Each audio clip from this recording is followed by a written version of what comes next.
Hello again, welcome to Uncle Geoff's Easy Peasy English. Today we're looking at should and ought to say what's the best thing to do or the right thing to do. Now, there's not a lot of difference between should or ought to.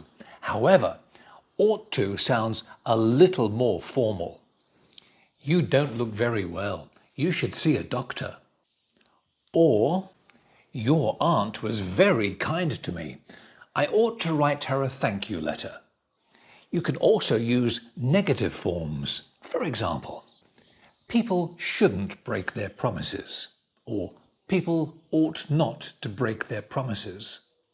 In that last sentence, ought not to sounded very formal. Now you can also use should and ought to ask questions when asking for advice. Where should I put this picture, do you think?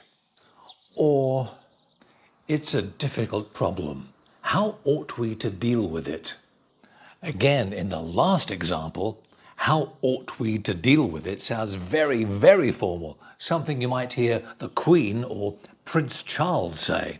Certainly not Uncle Geoff. So there we are. English grammar, should and ought to.